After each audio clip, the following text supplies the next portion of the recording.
The Whistler.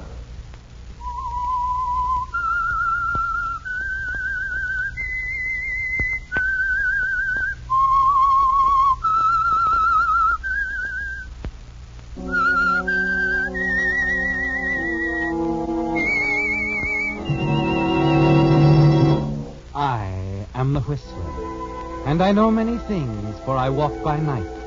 I know many strange tales hidden in the hearts of men and women who have stepped into the shadows.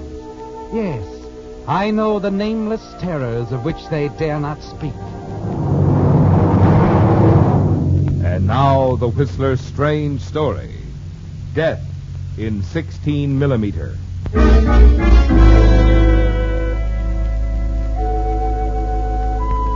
The buzz of conversation in the little seaside cafe was low enough to permit the nearby sound of the surf to be heard.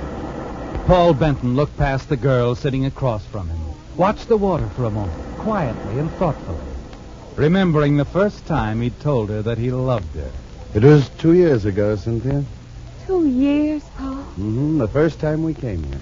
After your uncle died and I began to manage the estate. Oh, yes. You did so much more, Paul. I don't know what I would have done. I have tried, Cynthia. It can't just end. After these weeks of not seeing you, I know I couldn't stand it. It must end. You know that, too. Why, if Edith ever found out that things have gone beyond a mere attorney and client relationship... But she hasn't found out, Paul. She doesn't have to, ever. I'm sorry, dear, but I think too much of you to just go on and on this way. You really mean that, Paul? Can you question it? No. No, oh, Paul, I can't give you up. But, darling, there's just nothing else to do. Nothing else for either of us. That is, as long as Edith is my wife. Oh, Paul, darling, there must be a way out. We've got to find that way.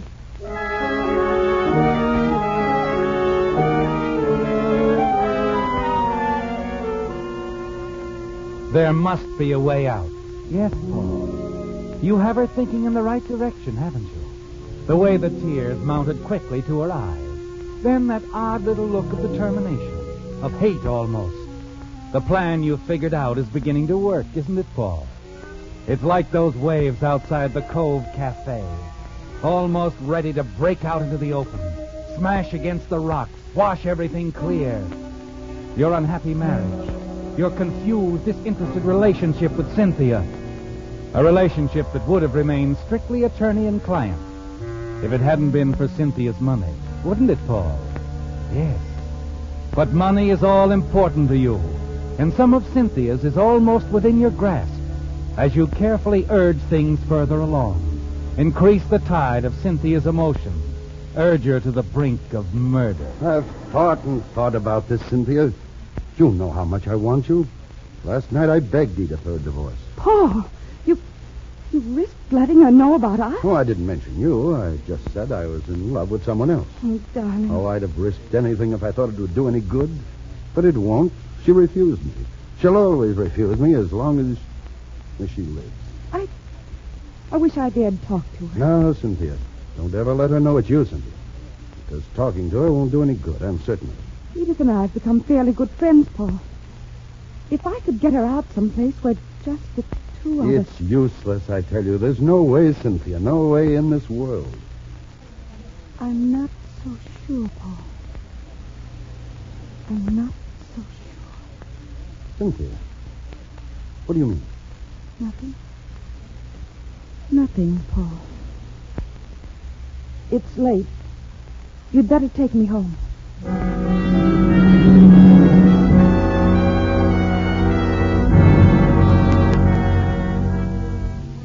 It's going well, isn't it, Paul? Smoothly. And you know exactly what's in Cynthia's mind. You're certain of it the way she kisses you goodnight. No, Paul, she hasn't any intention of giving you up. If you had any doubts, they're dispelled the following day when you overhear a telephone conversation from the extension in your den. A very interesting conversation between Cynthia and your wife, Edith. Hello, Edith. Darling, it's Cynthia. Cynthia, I haven't heard from you in weeks. I've been wondering if anything was wrong. Oh, I've just been busy, that's all. I wondered, dear, could you go sailing with me tomorrow out off the point? but... Well, you know I'm not a good sailor. Being such a poor swimmer, Darling, you'll be with me. An expert skipper. Oh, Could we do something else? Maybe go for a drive? Edith, we must talk someplace where we won't be interrupted. What? I wasn't going to say this until I saw you, but it's important. Why don't you Please tell me now? don't question me over the phone. Meet me at the boat tomorrow at 10. All right. And Edith, Yes? I wouldn't say anything about this evening. Don't let anyone see you. I won't, Cynthia. I'll be there tomorrow. It's 10 o'clock. I'll be waiting, darling. I'll be glad to get this off my mind. Goodbye.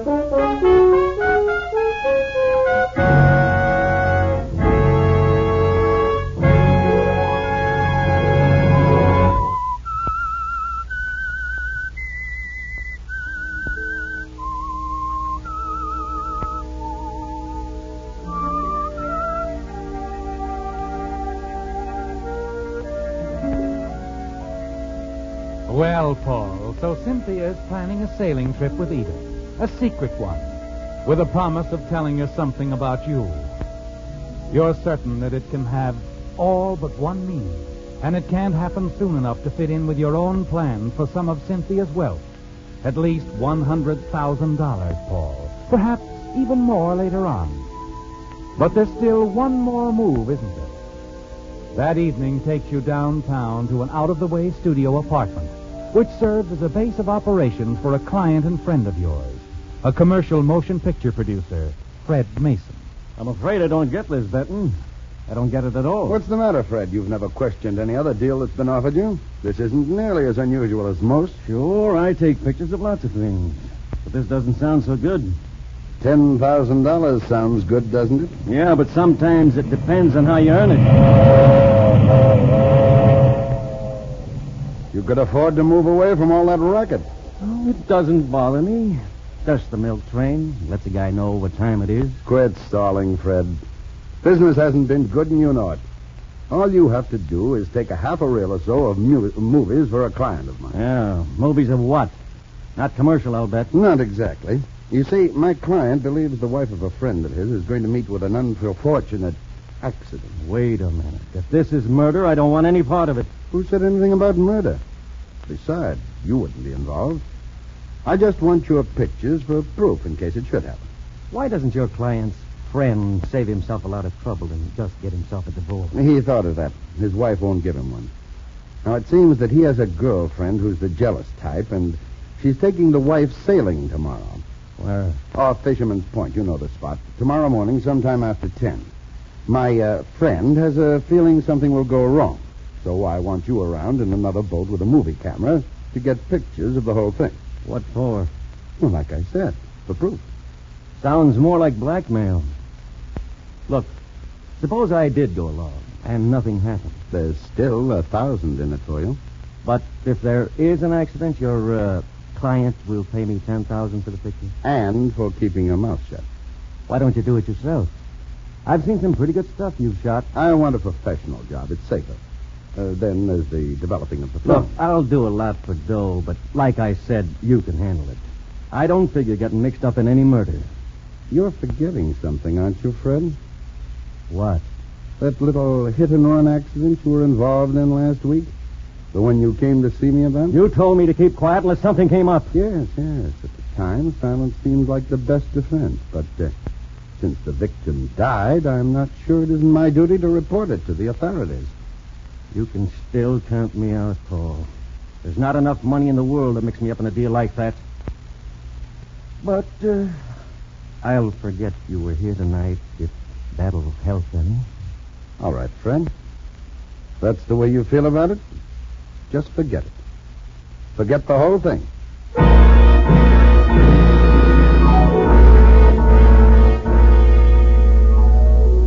Well, Paul, Fred Mason wasn't as easy as you thought he'd be.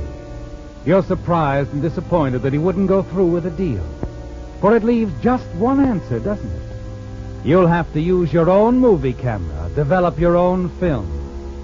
Do the whole job yourself.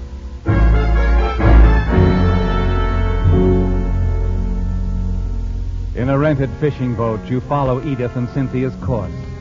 A mile down from the point, there's a vast formation of rocks, and Cynthia skillfully sails amidst them to gain protection from anyone watching from shore.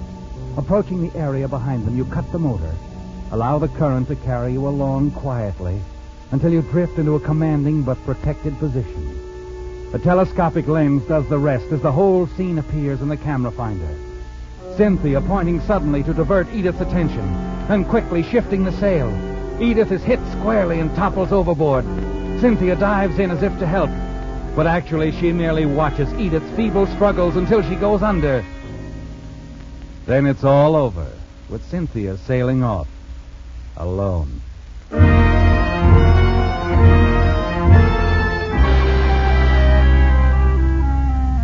Minutes later, piloting in and out between the rocks, you navigate to the spot. React excitedly as you see Edith struggling back to the surface, the tide helping her toward the rocks. She might make it and hold on, but you take care of that. You swing the boat around. You catch her with a bow.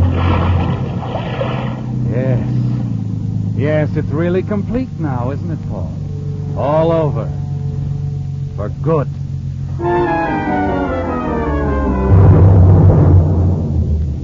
It isn't easy in the week that follows. The recovery of the body. Your seeming grief, the funeral. A couple of weeks later, you decide it's time. Phone Cynthia and drop by her apartment. Another cocktail, Paul? No, thanks, Cynthia. Just a cigarette. Light? Thanks. Why did you ask me to set up my movie projector, Paul? I have some pictures, some last shots of Edith. Oh. I developed them myself. Quite a process. Poor Edith. The stuff came out a little rough, but clear enough to make me glad I have them. I understand, dear. Paul, you do need a drink. I'll get more ice. Okay. Maid's off tonight, isn't she? Right. Taking advantage of Cynthia's absence, you open a desk drawer, take out Cynthia's .22 revolver and slip it into your pocket. Cynthia bought it a year ago after a series of robberies of wealthy women. She has never touched it since. You're sure she's even forgotten it. But you feel safer knowing it's no longer in her possession. You're sitting down again as she comes back into the room. There. Just help yourself if you want anything. Okay, thanks, Cynthia. Paul, you've been wonderful about everything. I know what a shock Edith's death was to you. Was to me, too. I can't help but feel I'm to blame. Drop the act, Cynthia. Edith's death wasn't an accident. Wasn't an accident.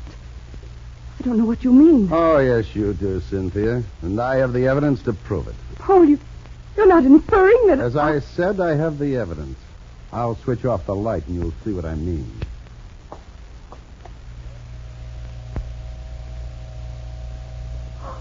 Why, it's a movie of Edith and me. Sure. You're the star. But how did you... This scene coming up is my favorite. It's the one where you deliberately push Edith overboard. What's the matter, Cynthia? Don't you like it? Stop it! Shut it off! Okay. Paul, you won't believe it. I planned to tell you about everything later. You said you'd marry me if anything ever happened to Edith. I know, and it turned out exactly as I thought it would when I said it. Something did happen to Edith. Yes, darling. And in a little while we can get married. That's what we wanted. Well, not exactly. I never figured on marrying you, Cynthia. Not at all. You see, I'm in love with someone else. Oh, you can't. Oh, you planned it from the beginning. All the things you said about loving me was a big joke with you, wasn't it? You never cared about me at all. Oh, I wouldn't go that far. I like you a lot. So much that if you were to give me, say, $100,000, I wouldn't even tell the police about what happened. I'd even give you the pictures, too, the negative. 100,000. I've already picked out the stocks you can sell to raise the cash amount. But Paul... you can sell the first thing in the morning. Then you'll have plenty of time to get the cash for me before the banks close. Let's say tomorrow evening, shall we, Cynthia?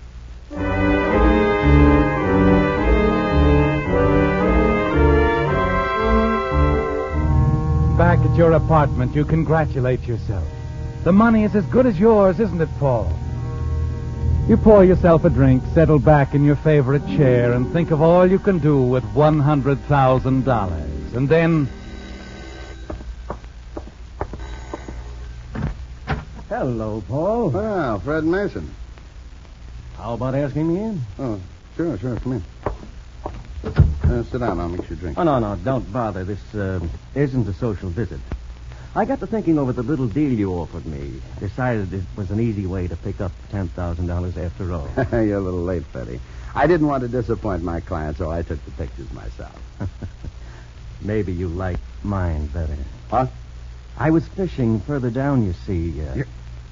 You took pictures, too? Mm-hmm. Of you, Paul. Finishing Edith off with your boat. How much do you want? $10,000. When? Tomorrow's soon enough. And if I can't raise the $10,000? Oh, I know another party who'd come across right away.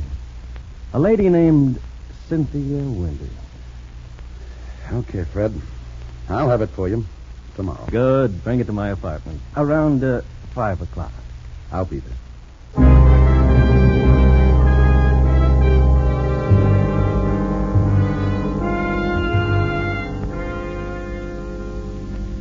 Okay, here's your money, Fred. Let's have the picture. Sure, as soon as I count this.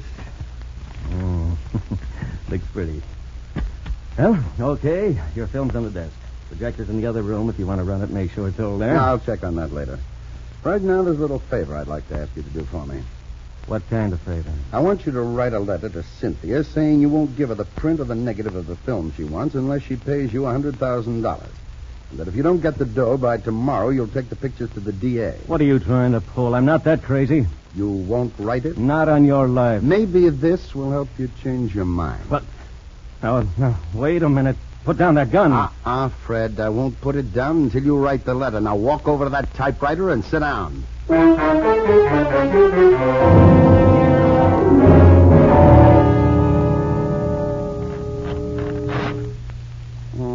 Very good.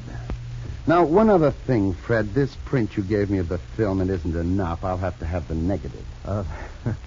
That will cost you more. I figured you'd pull something like that, Fred. That's why I made you write the letter before I brought the matter up. And that's why I brought along this gun. You won't shoot as long as you don't have the negative. You're wrong. I will. You'd never get away with it. Somebody would hear you. You've forgotten about the milk train, Fred. The one that tells you what time it is. I timed it over very carefully. It will cover the sound of a shot easily. No. And this is Cynthia's gun. They'll pin this on her. Maybe figuring you were blackmailing her. You've got it all figured, haven't you? Uh-huh. There's still the negative. Oh, I know it's here in your apartment someplace. You'd better play it smart, Fred, and give it to me. Then I won't have to shoot. You're bluffing. There's not much time left. How about it? Okay, Fred, if that's the way you want it. No, wait, don't. I'll give it to you. The negative's there in the middle desk drawer. Yeah. You're all right? Well, thanks, Fred. That's all I wanted to know. Oh, wait, you said you wouldn't do it. Sorry, Fred, I say a lot of things.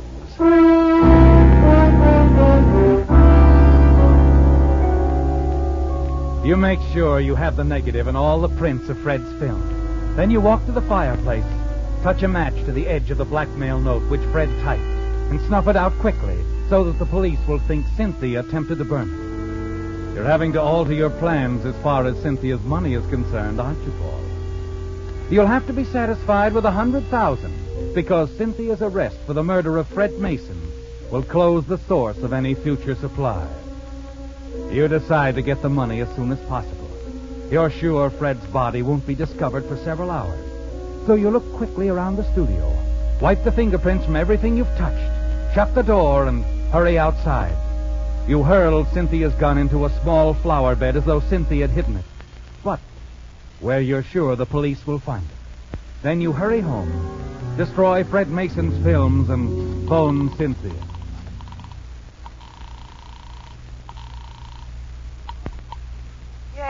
Hello, Cynthia. Oh, Paul. How are things? Ready to complete our little deal? Yes, Paul, I'm ready. You've got everything for me? Everything. Paul. Good.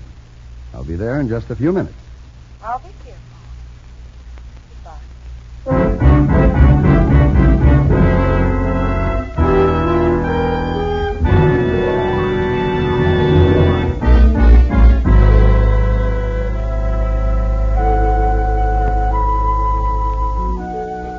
So, Paul, at last your plan is going to pay off. As you sit across the room from Cynthia in her Malibu beach house, you're sure everything is going to be all right. Yes, because you're completely in the clear, and then... I have a disappointment for you, Paul. I'm not giving you the money. No, wait a minute, Cynthia. The police will be very interested in that film. They'll be more interested in the last half. The part where you kill Edith with your boat. What?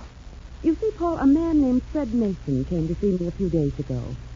His price was a lot cheaper than yours, and his merchandise much better. Double cross. Clever picture man, isn't it? Why don't you see how clever, Paul? I have the projector set up for you. Another print. He made another print. I wouldn't be surprised if he made several prints. And the part where you become the star is ready to go. Go on. Run it off, Paul. What are you going to do, Cynthia? I haven't quite decided. You're in the first half of this film. If you showed it to the police, you'd only implicate yourself. Uh-huh. But the picture also proves I didn't really kill Edith. I might be able to talk myself out of my part in it. You couldn't. Look, Cynthia, Who's that? How would I know? Whoever it is, with the impatient type. Cynthia Winters? Yes? Lieutenant Blake, homicide. Oh?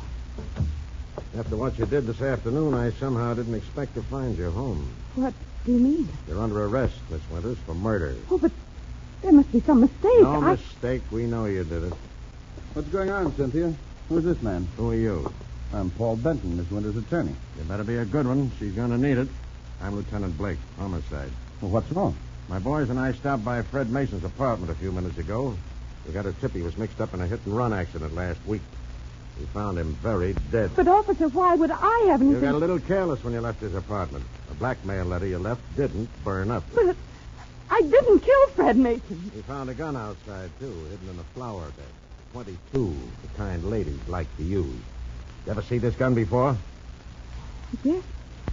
But I didn't have... Easy, Cynthia. We'll straighten this out. Oh, you did it.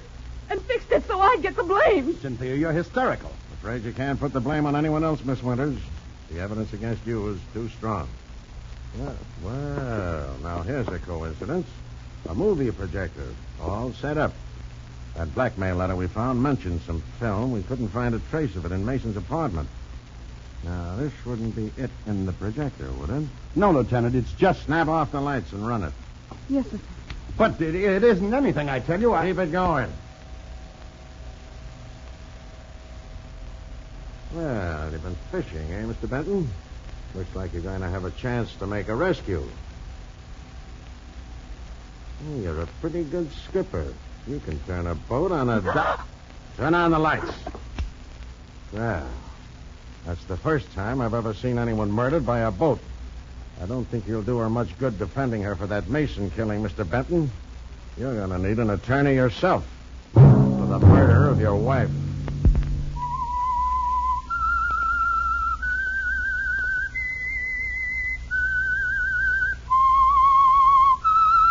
This is the United States Armed Forces Radio Service, the voice of information and education.